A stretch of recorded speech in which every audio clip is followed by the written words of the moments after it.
ஊரில் வந்து இப்போ 41 பேர் உயிர் இழந்திருக்காங்க. தாவேகாவோட கட்சியோட தலைவராக இருக்க விஜய் அவர்கள் அவங்க தான் காரணம் சொல்கிறாங்க. ஆளும் கட்சி தான் காரணம், போலீஸ் தான் காரணம், மக்களுக்கு ஒரு சிவிக் சென்ஸ் இல்லை, அதுதான் விஜய் மேலே ஃபஸ்ட்டு குற்றம். அவர் பட் அரசாங்கம் கொடுத்த இடம் வந்து ஒரு நல்ல இடம் தான் சொல்லிட்டு கரூரை சேர்ந்த மக்கள் வந்து இப்போ பேட்டிகளில் இது வந்து மக்கள் மேலே அக்கறை இல்லாத தனத்தை தான் காமிக்குது. ரெண்டு சைட்லேயும், விஜய் சைட்லேயும் வந்து சரியான அக்கறையோ இதுவோ இல்லை, முறையான ஏற்பாடுகள் இல்லை. அரசாங்கத்தின் சைட்லேயும் அவங்களுக்கு முறையான வழிகாட்டுதலோ இல்லைன்னா பின்பற்றுதல், பாதுகாப்பு, எச்சரிக்கை உணர்வோ. நம்ம வந்து இவருக்கு ஓட்டு போட போகிறோம், நாளைக்கு இவர் வந்து நமக்கு என்னெல்லாம் பண்ண போகிறாரு அப்படின்றதுக்காகலாம் மக்கள் அவரை பார்க்க வரல. விஜய் அதுக்காக தான் வராங்க.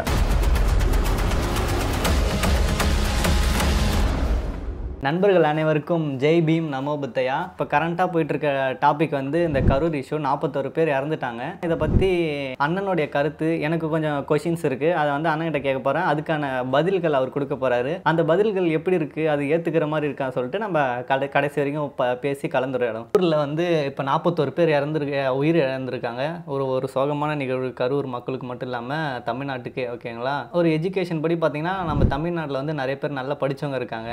அங்கே நடந்த சம்பவம் வந்து அந்த மாதிரி நமக்கு எடுத்துரைக்கல. மக்கள்கிட்ட ஒரு ஒழுக்கமின்மையை காட்டுது வெளியே வர வீடியோக்கள் எல்லாம். இதுக்கான தாவேகாவோட கட்சியோட தலைவராக இருக்க விஜய் அவர்கள் அவங்க தான் காரணம் சொல்கிறாங்க. இன்னும் ஒருத்தவங்க வந்து ஆளும் கட்சி தான் காரணம், போலீஸ் தான் காரணம், மக்களுக்கு ஒரு சிவிக் சென்ஸ் இல்லை, அதுதான் காரணம் சொல்கிறாங்க. இந்த மாதிரி ஒரு துயர சம்பவம் இப்போ நம்ம தமிழ்நாட்டில் இப்போ நடந்ததில்லை. இதுக்கு முன்னாடி வந்து கும்பகோணம் மகாமகத்திலேயே நடந்திருக்கு. ஜெயலலிதா அவர்கள் முன்னாள் முதலமைச்சர் அவங்க வரும்போது நடந்திருக்கு. அப்போ ஒரு 60 பேருக்கு மேலே உயிர் இழந்திருக்காங்க. அவங்கள பார்க்கணும்னு சொல்லிட்டு வந்த மக்கள். வட இந்தியாவிலேயும் நிறைய இடத்துல நடந்திருக்கு. இந்த விஷயங்கள் தொடர்ந்து நடந்துக்கிட்டே இருக்குது. ஏன் நடந்துட்டு இருக்கு? இதுக்கெல்லாம் ஏதாச்சும் சொல்யூஷன் கிடைக்குமா? இதுக்கு வந்து இப்போ வந்து 4 விதமாக நம்ம காரணங்களை வந்து பிரிச்சுக்கலாம். ஒன்று வந்து முதல்ல வந்து தாவேகாவுடைய தலைவர் விஜய் அவர்கள் வந்து கட்சி தொடங்கிட்டாரு. ஆல்ரெடி விஜய் வந்து ஒரு மக்கள் மத்தியில் ஒரு சூப்பர் ஹீரோவா, ஒரு அட்ராக்ஷன் பாமா பார்க்கப்படுறாரு. அவர் வர இடத்துக்கு வந்து மக்கள் கூட்டம் வந்து ஒரு மிகப்பெரிய அளவில் எல்லாம் சாதாரணமாக தமிழ் இண்டஸ்ட்ரியில் பார்த்தாலே அதிக சம்பளம் வாங்கும் ஒரு நடிகராகவும் அவர் தான் இருந்திருக்கார் கடைசி வரைக்கும். சம்பளம் வாங்குறதுன்றது அவர் தனிப்பட்ட விஷயம் இல்லை, சொல்கிறேன் எக்கனாமிக்காக சொல்கிறேன். அவர் தான் பெரிய நடிகராக இருந்திருக்காரு. அதை சொல்லிட்டு ஃபஸ்ட்டு அவருடைய ஆரம்பத்திலே சொன்னார் இல்லையா, என்னுடைய உச்சத்தில் இருக்கும்போது தான் நான் இப்போ வந்து அவர் சொல்லிக்கலாம், அது வேற மேட்ரு. நம்மளுடைய பார்வை என்னன்னா, அவரை நோக்கி மக்கள் வராங்க. அவர் பணம் சம்பாதிக்கிறதுன்றது அவர் அதிகமாக அது அவருடைய இதுக்காக அவர் சொல்லிக்கிறாரு.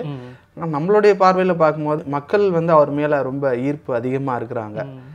அவர் வர்றாருன்னா இப்போ நம்ம சாதாரணமாகவே மக்கள் வந்து ஒரு பார்க்க முடியாத ஒரு மனிதரை, ஒரு பிரபலத்தை, எந்த நடிகை போனாலும் அந்த இடத்துக்கு கூட்டமாக போவாங்க. சொல்லப்போனால் நம்ம டிடிஎஃப் வாசன் போனாலே சில இடங்களில் வந்து பயங்கர கூட்டம் வர்றது நம்ம பார்க்க முடிஞ்சிருக்கு முன்னாடி காலங்களில்.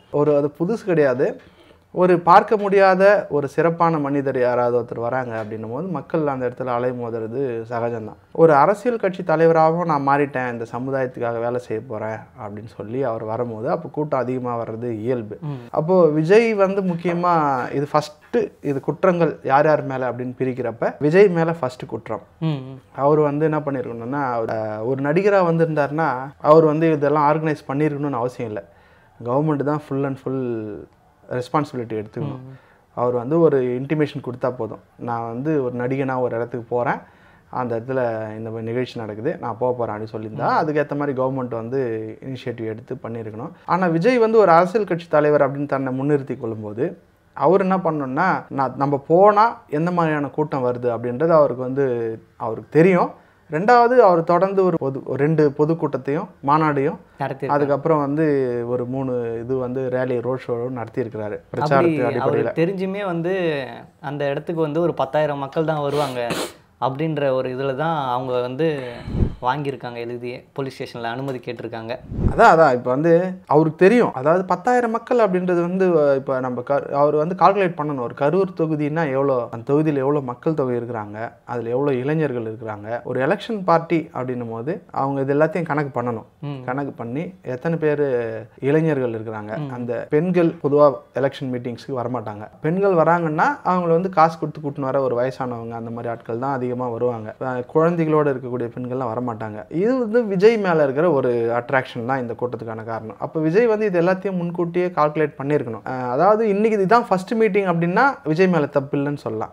ஆனால் இது வந்து ஒரு 4வது 5வது மீட்டிங் அவருடைய இந்த எலெக்ஷன் அந்த பொலிட்டிக்கல் பார்ட்டியோடைய ஒர்க்கிங் ஷெட்யூலில் அப்படின்னும் போது அவர் அதெல்லாம் வந்து பிளான் பண்ணியிருக்கணும். அது இல்லாமல் போலீஸ் தரப்பு அரசாங்க தரப்பு ஒரு ஏற்பாடு பண்ணியிருந்தாலும் விஜய் தன்னுடைய அரசியல் கட்சி நிர்வாகிகளை வைத்து அந்த கூட்டத்துக்கு எப்படியெல்லாம் நம்ம வந்து கொண்டு வர போகிறோம், மக்களை வந்து பிரச்சனை இல்லாமல் கொண்டு வந்து அனுப்பணும், பத்திரமா அனுப்பணும் அப்படின்றத அவர் பண்ணியிருக்கணும், முன்னிறுத்தி இருக்கு. இது வந்து அவங்களோட நிர்வாகிகளோட ஒரு தோல்வின்னு சொல்கிறீங்களா? ஆமாம், நிர்வாகிகளும் வந்து என்ன பண்ணுறாங்கன்னா அந்த இடத்துல விஜய் பக்கத்தில் போகிறது, ஃபோட்டோ எடுக்கிறது, விஜய்க்கு நம்மளை முகத்தை காட்டுறது, இந்த மாதிரியான விஷயங்கள் தான் நிர்வாகிகளும் முன்னெடுத்துக்கிறாங்களே தவிர அந்த கூட்டத்தை சரியான முறையில் வழி நடத்துறதோ அந்த பொறுப்பை வந்து அவங்க முழுசாக கையாளலை அப்படின்னு நான் சொல்லுவேன். அப்படி பண்ணியிருந்தாங்கன்னா இப்படி ஒரு பெரிய இழப்பை வந்து கரும்புள்ளியை வந்து அவங்க எடுத்திருக்க தேவையில்லை. விஜய் மேலே இவ்வளோ பெரிய பழியும் இவ்வளோ தொடர்ந்து வசைகளும் நடந்திருக்க தேவையில்லை, தடுத்திருக்கலாம். இது விஜய் வந்து பண்ணாதது அவர் ஒரு மிகப்பெரிய தவறு. ரெண்டாவது வந்து அரசாங்கம், ஆளுங்கட்சி. இந்த ஆம்புலன்ஸ் உள்ள வருதுன்றாங்க, கரண்ட் போய் வருதுன்றாங்க, இதெல்லாம் வந்து பழி போட்டுக்க முடியாது. ஆம்புலன்ஸ் வருதுன்றது வந்து அவங்க யார் பிளான் பண்ணியிருந்தாலும் அதை பழின்னு நம்ம போட முடியாது. இந்த விஷயம் வந்து முன்னாள் முதலமைச்சர் எடப்பாடி அவருடைய கூட்டத்தில் நடந்திருக்கு. இதுக்கு முன்னாடி பல வருடங்களுக்கு முன்னாடி விஜயகாந்த் அவர்களுடைய கூட்டத்தில் நடந்திருக்கு. அதோட வீடியோக்கள்லாம் இப்போ ப்ராப்ளம் ஆகிட்டு வருது. அதை பற்றி அதான் இப்போ வந்து அவங்க திட்டமிட்டு ஆளுங்கட்சியை வந்து புதுசாக வர ஒரு கட்சிக்கோ இல்லை எதிர்கட்சிக்கோ ஆம்புலன்ஸுகளை உள்ள அனுப்பிச்சு அந்த கூட்டத்தை கலைக்கிறாங்க அப்படின்னு ஒரு பழி சொல் இருந்தாலும் ஆம்புலன்ஸ் உள்ள வரதை வந்து நம்ம வந்து இது பண்ண முடியாது. அது வந்து திடீர்னு வேற எங்கன்னா ஒரு பிரச்சனை நடந்திருக்கலாம், அந்த வழியில் இவங்க கூட்டங்கள் நடந்திருக்கலாம், ஆம்புலன்ஸ் நிறைய அதை நம்ம இது பண்ண முடியாது. ஆனால் ஒரு அரசாங்கத்துக்கு தெரியும் இங்கே எவ்வளோ மக்கள் வருவாங்க. உளவுத்துறையெல்லாம் ஒரு ஆள் வர, ஆமாம், உளவுத்துறையெல்லாம் இருக்குது அவங்க கிட்ட, போலீஸ் இருக்குது, உளவுத்துறை இருக்குது. இப்போ அந்த ஆள் ஒரு ஆள் இங்கே வராங்கன்னா அங்கே எவ்வளோ வருவாங்க அப்படின்றது அவங்களுக்கு ரிப்போர்ட் ஆல்ரெடி ஒரு கெஸ்ஸிங் இருக்கும். ஸோ அந்த அளவுக்கான பவர் அங்கே வந்து போட்டு, போலீஸ் பவர் போட்டு இல்லை வேறு ஏதாவது ஒரு அரேஞ்ச்மெண்ட்ஸ் பண்ணி மக்கள் இது ஆகாமல் தடுத்திருக்க வேண்டியது அரசாங்கத்துடைய கடமை. அது வந்து அரசாங்கம் வந்து முழுமையாக பண்ணலை. இது வந்து மாற்றி மாற்றி குறை சொல்லிக்கிறாங்க. விஜய் என்ன சொல்கிறாரு, நாங்கள் கேட்ட இடத்த வந்து அரசாங்கம் எங்களுக்கு தரல அப்படின்னு விஜய் சொல்கிறாரு. அவங்க கேட்ட இடம் வந்து மக்கள் சொல்கிறாங்க அந்த உழவர் சந்தையில் வந்து 5000 பேர் கூடினாலே அங்கேயே பல உயிரிழப்பு எடுக்கும் அந்த இடத்துல. இப்போ அவங்க கேட்ட இடம் இதை விட குறுகிய இடமா? அது ஒரு பக்கம் இருக்கட்டும். ஆனால் வந்து இப்போ அரசாங்கம் அந்த இடத்த அவங்களுக்கு கொடுத்துருந்துச்சுன்னா அரசாங்கத்து மேலே விஜய் பழி சொல்லவே முடியாது. ஆமாம், அந்த சான்ஸை வந்து அரசாங்கம் வந்து தவறு விட்டாங்க. பட் அரசாங்கம் கொடுத்த இடம் வந்து ஒரு நல்ல இடம் தான் சொல்லிட்டு கரூரை சேர்ந்த மக்கள் வந்து இப்போ பேட்டிகளில் கொடுத்துட்ருக்காங்க. ஏன்னா அது ஒரு பெரிய 70 அடி ரோடு ஏதோ சொல்லியிருந்தாங்க. அந்த இடத்துல இப்படி நடக்கும்போது இவர் கேட்ட இடத்துல ஒன்று கொடுத்துருந்தாங்கன்னா இதை விட மிகப்பெரிய அசம்பாவிதம் நடந்திருக்கும், எண்ணிக்கை அதிகமாகி போயிருக்கும், உயிரிழப்புகள் அப்படி சொல்கிறாங்க. இப்போ அரசாங்கம் வந்து இன்னொரு முடிவு எடுத்திருக்கலாம். விஜயோடைய அட்ராக்ஷன் என்னன்றது அரசாங்கத்துக்கு தெரியும். உண்மையாகவே மக்கள் மீது அக்கறையுள்ள அரசாங்கமாக இருந்திருந்ததுன்னா அவங்க என்ன பண்ணியிருப்பாங்கன்னா இந்த ரோடே கொடுத்துருக்கக்கூடாது. நான் ஒரு வேளை கவர்மெண்ட்டாக இருந்தேன்னா இந்த அளவுக்கு உங்களுக்கு க்ரௌட் வரதுக்கான சான்ஸ் இருக்குது, அதனால் வந்து நீங்கள் வந்து ஒரு வெட்ட வெளியை சூஸ் பண்ணிக்கோங்க, நீங்கள் வந்து இந்த மாதிரி குறுகலான சந்தையை நான் வந்து என்ன பண்ணியிருக்க மாட்டேன், சஜஸ்ட் பண்ணியிருக்க மாட்டேன். இது அரசாங்கத்துக்கு மட்டும் இல்லை, நார்மல் பீப்புளுக்கே தெரிஞ்சிருக்கும் இல்லையா அவர் எவ்வளோ பாப்புலர், அவரை பார்க்குறதுக்கு எவ்வளோ. அதுதான் எல்லாம் தெரிஞ்சும் அவங்க வந்து அதை அசாத்தியமாக ஹேண்டில் பண்ணியிருக்கிறாங்க. ஃப்ரீயாக வந்து ஹேண்டில் பண்ணிட்டு இன்னைக்கு யார் மேலே ஒருத்தர் மேலே ஒருத்தர் பழி போட்டுக்கிறாங்க அப்படின்னும் போது வந்து இது வந்து மக்கள் மேலே அக்கறை இல்லாத தனத்தை தான் காமிக்குது. ரெண்டு சைட்லையும், விஜய் சைட்லேயும் வந்து சரியான அக்கறையோ இதுவோ இல்லை, முறையான ஏற்பாடுகள் இல்லை. அரசாங்கத்தின் சைட்லேயும் அவங்களுக்கு முறையான வழிகாட்டுதலோ இல்லைன்னா பின்பற்றுதல், பாதுகாப்பு, எச்சரிக்கை உணர்வோ இல்லை அப்படின்றது தான் காட்டுது. ரெண்டு பேர் மேலேயும் தவறு. மூணாவதாக வந்து மக்கள். ஒரு அரசியல் தலைவர் வராரு அப்படின்னும் போது அவர் வந்து ஒரு புதுசாக கட்சி ஆரம்பிச்சுக்கிறாரு, ஒரு முன்னாள் நடிகர், அவர் வந்து ஒரு மிகப்பெரிய ஒரு அட்ராக்ஷன் பாம், எல்லாரும் வந்து அவரை பார்க்கணும்னு நினைக்கிறாங்க அப்படின்னா கூட மக்கள் அவங்களுடைய குழந்தைகளை கொண்டு வர்றதையோ இல்லைன்னா வந்து வயதானவர்கள் வர்றதையோ இன்னும் ஒரு அரசியல் கட்சி ஒரு தலைவராகவே பார்க்கலன்னு நினைக்கிறேன் மக்கள் யாரும். அவர் இன்னும் ஒரு ஆக்டராகவே பார்த்துட்டு இருக்காங்கன்னு நினைக்கிறேன். ஒரு கொள்கைக்காக ஒருத்தர் ஃபாலோ பண்ணாமல் ஒரு நடிப்புக்காகவும் ஃபாலோ பண்ணுற ஒரு கூட்டமாக தான் இருக்குன்னு நினைக்கிறேன். ஆமாம், அது மாற்று கருத்து இல்லை. இன்னும் வந்து அவருடைய கொள்கைகள் வந்து என்னன்றதை வந்து அவர் மறைமுகமாக சொல்லிட்டாரு, தெளிவாக சொல்லலை, மறைமுகமாக சொல்லிட்டாரு. ஆனால் மக்கள் அதுக்காகலாம் அவரை பார்க்க வரல. நம்ம வந்து இவருக்கு ஓட்டு போட போகிறோம், நாளைக்கு இவர் வந்து நமக்கு என்னெல்லாம் பண்ண போகிறாரு அப்படின்றதுக்காகலாம் மக்கள் அவரை பார்க்க வரல. விஜய் ஆமாம், அதுக்காக தான் வராங்க. அப்படி அதான். ஆனால் வந்து அவருடைய நோக்கம் வந்து அரசியல் அப்படின்றதுனால அவர் வந்து கொஞ்சம் தெளிவாக இருந்திருக்கணும். மக்களும் வந்து இவ்வளோ பெரிய கூட்டத்துக்கு வந்து நம்ம போகணுமா, அது இவ்வளோ ரிஸ்க் எடுத்து போகணுமா அப்படின்றத விஜய் லேட்டாக வந்ததில் ஒரு தவறு தான். விஜய் வந்து அந்த கூட்டத்துக்கு லேட்டாக வந்து தவறு தான். ஆனால் அதை பயன்படுத்தி மக்கள் வந்து உணர்ந்துருக்கலாம். என்ன பண்ணியிருக்கலாம்னா, போயிட்டு இருக்கலாம், லேட் ஆகுது, கூட்டம் அதிகமாகுது, நம்ம முன்னெச்சரிக்கையாக போயிடலாம் வீட்டுக்கு அப்படின்னு, இருட்டாகுது அப்படின்னு சொல்லி மக்கள் கலைஞ்சு போயிருக்கணும். ஆனால் போகாதது துரதிருஷ்டம். இந்த மாதிரியான ஒரு மிகப்பெரிய சம்பவம் நடந்திருக்கு. இந்த 3 காரணம் சொன்னீங்க. இதில் அடுத்த கேள்வியை உங்ககிட்ட கேட்க நான் நினச்சி, காலதாமதம், அவர் இவ்வளோ நேரம் லேட்டாக வந்துட்டார், சொன்ன டைமுக்கு வரல. பல பேர் வந்து ஸ்கூல் பசங்களாம் ஸ்கூல் விட்டு வந்து அப்படி நின்றுட்டு இருந்தாங்க. நிறைய பேர் சாப்பிடாம வந்துட்டு இருந்தாங்க. இந்த சரியான நேரத்துக்கு வரல அப்படி சொல்லிட்டு சொல்கிறாங்க. இங்கே மட்டும் அவர் சரியான நேரத்துக்கு வரல. இதுக்கு முன்னாடி நடந்த நாமக்கல்லையும் சரியான நேரத்துக்கு அவர் வராமல் இருந்திருக்காரு. இது ஒரு முக்கியமான காரணமாக ஆளுங்கட்சி தரப்பில் சொல்கிறாங்க. அதாவது இப்போ தலைவர்கள் ஒரு கூட்டத்துக்கு நேரம் தவறாமல் போகிறதுன்றது முக்கியமான விஷயம். ஆனால் நேரம் தவறி போனது தமிழக அரசியல் நடந்தது இல்லையா அப்படின்னா தொடர்ந்து நடந்துட்டு தான் இருக்குது. நிறைய கூட்டங்களுக்கு வந்து தலைவர்கள் சரியாக போனதே கிடையாது. குறிப்பாக இந்த குறித்த நேரத்துக்கு போகிறது அப்படின்றது வந்து தலைவர்களுடைய இதுவில் கிடையவே கிடையாது. அதுக்கு நிறைய காரணங்கள் இருக்குது. என்னென்னா, வர்ற வழியெல்லாம் தலைவர்களை வந்து கொடியாற்ற சொல்லி அங்கங்கே நிப்பாட்டி கொடியாற்ற சொல்லி பிரச்சனை பண்ணுவாங்க. விஜய்க்கு அப்படி ஒரு நிகழ்ச்சி நடக்கலை அப்படின்றது வேற ஒரு பிரச்சனை. அதே மாதிரி வந்து வேற ஏதாவது சிக்கல்கள் இருக்கலாம், ஏதாவது வண்டி ப்ராப்ளமாக இருக்கலாம், என்ன ஏதுன்னு அவர் விளக்கி சொல்லலை.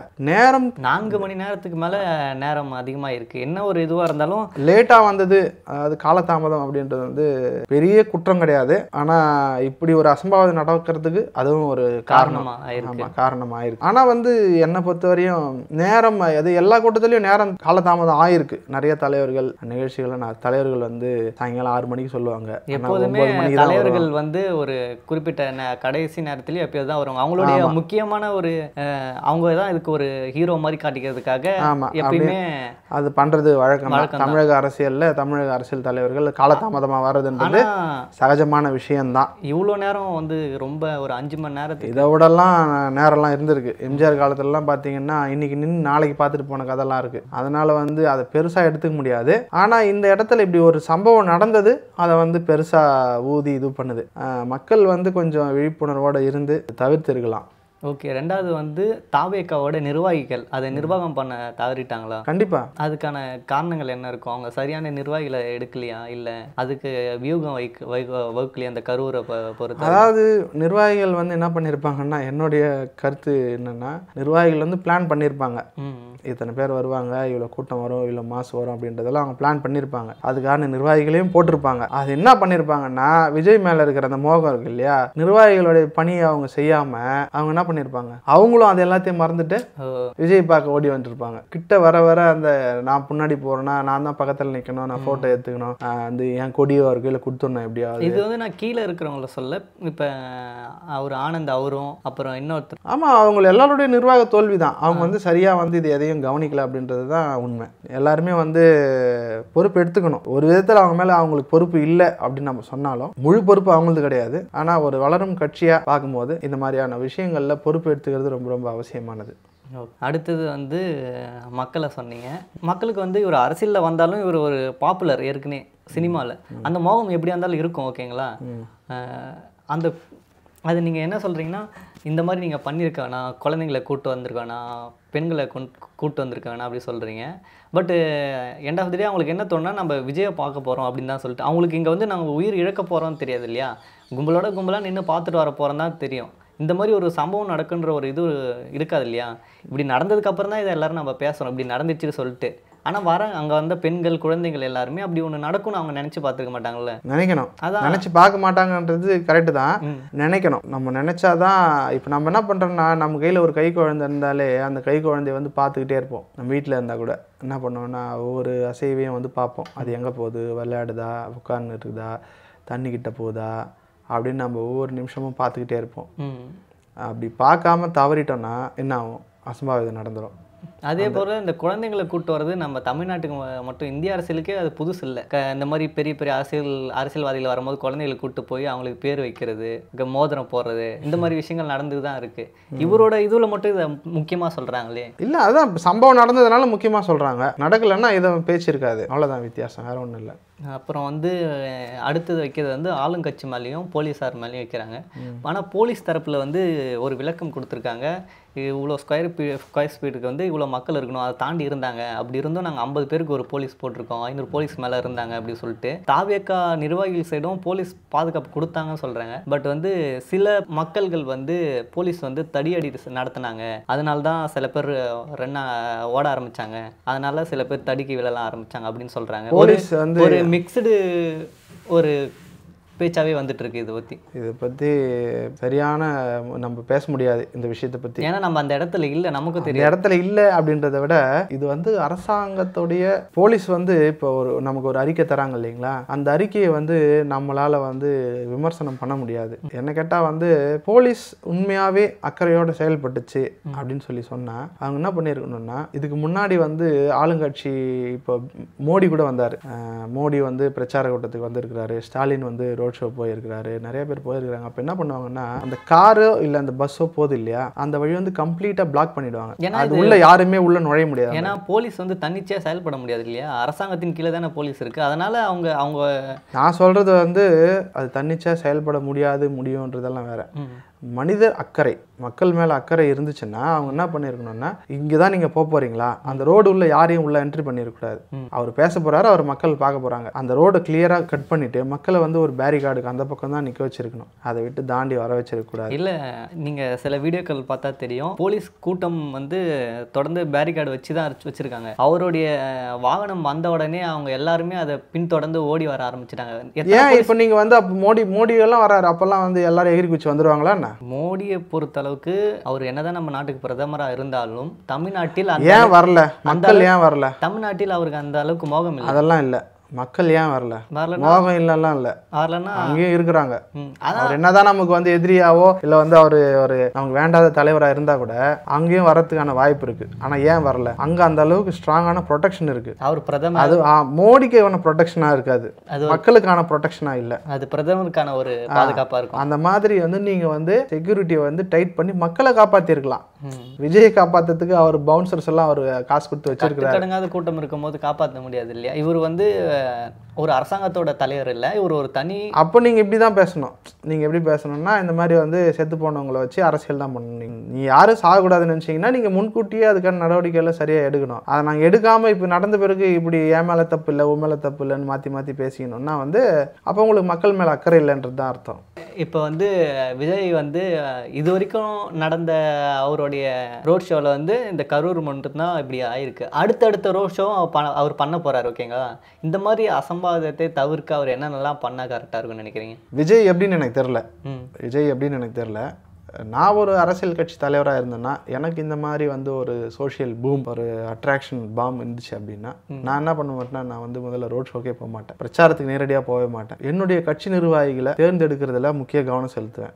நான் என்ன சொல்லுவேன்னா, ஒரு 20-30 பக்கத்துக்கு ஒரு அறிக்கை ரெடி பண்ணுங்க, உங்கள் தொகுதியை பற்றி, இங்கே என்னென்ன பிரச்சனை இருக்குது, என்னென்ன சரி பண்ணணும், என்னெல்லாம் வந்து சீர்திருத்தணும், என்ன மாதிரியான புதுமையான நடவடிக்கைகள் எடுக்கணும், வளர்ச்சி திட்டங்களுக்கு என்ன மாதிரியான விஷயங்கள் எடுக்கணும் அப்படின்னு எம்எல்ஏவாக நிற்க விரும்புகிறவங்களுக்கு இது ஒரு டெஸ்ட் மாதிரி வைப்பேன். வச்சு அந்த கேண்டிடேட்டை தேர்ந்தெடுப்பேன். அந்த கேண்டிடேட்டை என்ன பண்ண சொல்லுவேன்னா, ஒவ்வொரு ஊராக நீங்கள் என்ன பண்ணுங்கள், வீடியோ ஸ்க்ரீன் போட்டு பிரச்சாரம் பண்ணுங்கள், இந்த விஷயங்கள்லாம் இருக்குது, இந்த விஷயங்கள்லாம் நாங்கள் வந்தால் மாற்றுவோம். ஆனால் விஜய் வந்து ஒரு கருத்து சொல்லியிருக்கிறார், நான் வந்து திராவிட மாடலில் தான் ஃபாலோ பண்ண போகிறேன் அப்படின்றது. அது கரெக்டான விஷயந்தான். அவர் வந்து பெரியாரை தவிர்த்துட்டு, அம்பேத்கரை தவிர்த்துட்டு, இந்த காமராஜ் இந்த கொள்கைகளை தவிர்த்துட்டு தமிழ்நாட்டில் அரசியல் பண்ண முடியாது, பண்ணவும் தேவையில்லை. எல்லாம் சரியாக தான் போயிட்டுருக்கு. திமுக வந்து சரியா தப்பான்னு கேட்டால் சரி, கொள்கைப்படி சரி, ஆட்சிப்படி அவங்க ஆட்சிப்படின்றதை விட வேணாம் நமக்கு. திமுக வந்து இல்லை திமுகவோ அதிமுகவோ சரியா தவறான்னு கேட்டால் திமுகவும் சரி அதிமுகவும் சரி. ஜெயலலிதாவுக்கு பிறகு அதிமுக இப்போ பிரச்சனையில் இருக்குது, அதனால் இப்போ நம்ம அதிமுகவை ஏற்றுக்க முடியல. மற்றபடி திமுகவும் அதிமுகவும் சரி. நமக்கு இப்போ தேவையெல்லாம் ஒரு மாற்று புதிய சக்தி தான், மாற்று சிந்தனையோ மாற்று கொள்கையோ கிடையாது. அதனால் அதை பொறுத்தவரையும் விஜய் வந்து சரியாக தான் செயல்படுறாரு. அதனால் நீங்கள் என்ன பண்ணணும்னா, அந்த மாதிரி நீங்கள் வீடியோவிலேயே என்ன பண்ணலாம், உங்கள் பிரச்சாரத்தை செய்யலாம். நீங்கள் நேரில் வரணும்னு எந்த அவசியமும் இல்லை. ஒரு மாநாடு மாதிரி, இந்த மதுரை மாநாடு, அதுக்கப்புறம் வி சாலை மாநாடு, அந்த மாதிரியான ஒரு 10-15 மாநாடுகள் தொடர்ந்து நீங்கள் போடுறதுக்கான பிளான்ஸ் மட்டும் அதுக்குமே பல கட்சிகள்லேருந்து எதிர்ப்பு வந்துச்சு. ஒர்க் ஃப்ரம் ஹோம் பார்க்குறாரு சொல்லிட்டு விஜய் பார்க்குறாரு அப்படி சொல்லிட்டு வந்து அவங்க சொல்ல தான் சொல்லுவாங்க. செத்த பேருக்கு நீங்கள் அதை சொல்கிறீங்க, ஒர்க் ஃப்ரம் ஹோம் பண்ணுறது. ஒர்க் ஃப்ரம் ஹோம் பண்ணுறோமா இல்லை வந்து டைரக்ட்லி ஆஃபீஸ் வந்து ஒர்க் பண்ணுறோமான்றது இல்லை. வேலை நடக்குதா? ஒர்க் ஃப்ரம் ஹோம் பண்ணுறதுன்னா இப்போ எந்த கம்பெனியாவது ஒர்க் ஃப்ரம், இப்போ அதிகமாக நீங்களே பார்த்தீங்கன்னா இப்போ வந்து ஐடி ப்ரொஃபஷனை பொறுத்த வரையும் ஒர்க் ஃப்ரம் ஹோம் அப்படின்ற கல்ச்சர் வந்து அதிகமாகிடுச்சு. இது ஏன் சொல்கிறேன்னா, அந்த வேலைக்கு ஓகே நம்ம பேசுறது வந்து விஜய் வந்து ஒரு பொது வாழ்க்கையில் வந்துட்டாரு. மக்களை சந்திக்கணும் இல்லையா? மக்களை சந்திக்கணுன்ற எந்த தேவையும் கிடையாது. மக்களை போய் நேரடியாக இப்போ உனக்கு கரெக்டாக மருத்துவம், படிப்பு, அத்தியாவசிய தேவைகள் பூர்த்தி ஆகிறது முக்கியமா இல்லை நீ விஜயை தொட்டு பார்க்கறது முக்கியமா? நான் அப்படி சொல்ல, நேரடியாக அதை தான் நீங்கள் பார்க்கணுன்றேன். நான் சொல்கிறது வந்து மக்களுடைய கஷ்டம் மக்களாண்ட போய் பார்த்தா தானே அவருக்கு தெரியும். அதுதாங்க மக்களுடைய கஷ்டம் மக்களாண்ட போய் பார்த்து. இப்போ வந்து ஸ்டாலின் அப்போ ஒவ்வொரு வீட்டுக்கும் போயிட்டு அவங்களுக்கு உடம்பு சரியில்லை, நீங்கள் வந்து இந்த மருந்து மாத்திரை எடுத்துக்கன்னு சொல்கிறாலும் ஃபோட்டோ ஷூட்டுக்காச்சும் ஒரு சில விஷயங்கள் செய்கிறாரு. அந்த மாதிரி பண்ணிட்டு போகலாங்க. விஜய் கூட டைரெக்டாக இப்போது ஃபோட்டோ ஷூட் அப்படின்றது அதுக்குன்னு ஏற்பாடு பண்ணப்பட்டு அதுக்குன்னு டிசைன் வீட்டுக்குள்ளே போயிட்டு அந்த மாதிரி எடுக்கிறது. அந்த மாதிரி இவரும் பண்ணிக்கிட்டோம், நான் வேணான்ல. தெரியுதுங்களா? இந்த மாதிரி வந்து ஒரு ரோட் ஷூட் நமக்கு வந்து பிரச்சனை அதிகமாகுது. மக்களுடைய உயிர், நம்ம எதுக்கு அரசியலுக்கு வரோம்? மக்களுக்கு நன்மை நடக்கணும், அவ்வளோதான். அது நடக்கிறதுக்கான வழியை நீங்கள் கரெக்டாக பார்த்தீங்கனாலே போதும், உங்களுக்கு ஓட்டு தானாக விழும். அவங்க தேர்ந்தெடுக்கிற நிர்வாகிகளை வந்து நல்ல தெளிவான நிர்வாகிகளை தேர்ந்தெடுத்து அவங்க மூலமாக அந்த கட்சியோட கொள்கைகளையும் பிரச்சாரத்தையும் முன்கொண்டு வந்து அடுத்த எலெக்ஷன் வரதுக்குள்ள மக்கள் மீது ஒரு நம்பிக்கையை ஏற்படுத்த சொல்றீங்க. மக்கள் வந்து விஜய் வந்தால் நல்லது நடக்கும் அப்படின்னு முழுசாக நம்புற அளவுக்கு அந்த நிர்வாகி ஒரு தெளிவான என்னென்ன பிரச்சனை இருக்குது அப்படின்னு போட்டு இதெல்லாம் சீர்திருத்தம் அப்படின்னு சொல்லி அவர் சொன்னாலே போதும், ஓட்டு தானாக விழுந்துடும். பூத் ஆஃபீஸு, கமிட்டி ஆஃபீஸ் இதெல்லாம் போட்டு அதுக்கான மெம்பர்ஸ் எல்லாம் போட்டு கரெக்டாக மெயின்டைன் பண்ணாலே போதுமானது. அவர் நேரடியாக வந்து தான் ஊர் 1000 சொல்லும், கட்சி 1000 சொல்லும். என்ன எதிர்கட்சி, ஆளுங்கட்சி, அவன் இவன் யார் எல்லாரும் 1000 சொல்லுவாங்க. நம்மளுடைய நோக்கம் என்ன? நம்ம மக்களுக்கு நல்லது செய்யணும். அதுதான் நீங்கள் நினைக்கிறீங்க. அப்போ நீங்கள் மக்களுக்கு நல்லது செய்யணும்னா என்ன பண்ணணும்? அதிகாரத்தில் இருக்கிறவங்களும் சரி பண்ணணும். அரசாங்க எந்திரத்தை சரியாக ஓட வைக்கணும். அதில் எங்கெங்கெல்லாம் பிரச்சனை இருக்குன்னு பார்த்து அதை சரியாக ஓட வைக்கணும். அவ்வளோதான் உங்களுக்கு தேவையான வேலையை தவிர நான் வந்து மக்கள்கிட்ட வந்து நிற்பேன், மக்களை வந்து தொட்டு பார்ப்பேன், எனக்கு அட்டிப்பிடிக்க சொல்லுவேன் அப்படின்லாம் சொன்னால் வேலை ஆகாது. 6 கோடி பேர் 8 கோடி பேர் 8 ஒரு பேர் உங்களுக்கு கட்டிப்பிடின்னு நினைப்பாங்க, முடியுமா? அது தேவையில்லாத வேலை. அது மக்களே இதுதான் எங்களோட இது. அவருடைய கட்சி நிர்வாகிகள் வந்து அவர் தேர்ந்தெடுக்கிறது வந்து மிக மிக சிறந்த அளவில் தேர்ந்தெடுத்து அவங்க மூலமாக ஒரு ஏரியாக்களாக பிரச்சாரம் செஞ்சு அவங்களுடைய கொள்கைகளும் அவங்க என்ன மாற்றத்தை தமிழ்நாட்டுக்குள்ளே கொண்டு வர போகிறாங்கன்றதையும் அவர் தெளிவுபடுத்தினார்னா அந்த கொள்கைகளும் போய் சேரும், மக்களும் அந்த பிரச்சனை இல்லாமல் இருப்பாங்கன்றது தான் எங்களுடைய கருத்துக்கள். விஜய் அவர்கள் இந்த சமூக வலைத்தளங்கள் மூலமாக அவருடைய பிரச்சாரங்களை கொஞ்ச காலத்துக்கு செய்யலாம். ஆனால் உயிரிழப்புகள்ன்றது நம்ம பொறுத்தளவுக்கும் அதில் அந்த விஷயங்கள் நமக்கு வந்து ஒரு செய்தியாக தான் இருக்கும். அதில் பாதிக்கப்பட்டவர்களுக்கு மட்டும்தான் அதோடைய கஷ்டங்கள் தெரியும். ஒருத்தவங்களோட ப்ரெசன்ஸே அவங்க அதுக்கு அடுத்த நாள்லேருந்து மிஸ் பண்ணுறாங்க. நியூஸில் பார்த்துருப்பீங்க அவங்களுடைய வழிகள் எல்லாமே. நமக்கு அது செய்தியாக தான் இருக்கும், நமக்கு நடக்கும்போது தான் அந்த வழிகள் புரியும். அதனால தான் இந்த முடிவுகளை சொல்லியிருக்கோம். நிர்வாகிகளுக்கு மூலமாக தமிழ்நாடுக்கும் தமிழ்நாட்டை மக்களுக்கும் என்ன வேணுமோ அதை வந்து பிரச்சாரம் பண்ணி 2026 வர எலெக்ஷனில் அவங்க கொள்கைகளை ஒழுங்காக சொல்லி மக்கள் மனதில் இடம் பிடிச்சா ஒரு நன்மை உண்டாகும்னு நினைக்கிறோம். உங்களுடைய கருத்துக்கள் என்ன? விஜய் தான் வந்து பிரச்சாரம் பண்ணணும்னு நினைக்கிறீங்களா, இல்லை இந்த மாதிரி நிர்வாகிகளை திறமையாக தேர்ந்தெடுத்து அவங்க பண்ணால் போதும்னு நினைக்கிறீங்களான்றதை நீங்கள் கமெண்டில் சொல்லுங்கள். எந்த விதத்திலான பிரச்சாரங்கள் மிகவும் நன்மையாக இருக்கும் விஜய்க்கும் சரி மக்களுக்கும் சரி நம்மளுடைய தமிழ்நாட்டுடைய எதிர்காலத்துக்கும் சரி அப்படின்றத நீங்கள் கமெண்ட்டில் சொல்லுங்கள். இதை வந்து எல்லாருக்கும் சென்றடையும் வகையில் இந்த செய்தியை பரப்புங்க. நல்ல எதிர்காலத்தை உருவாக்குவோம். ஜெய் பீம், நமோ புத்தாய.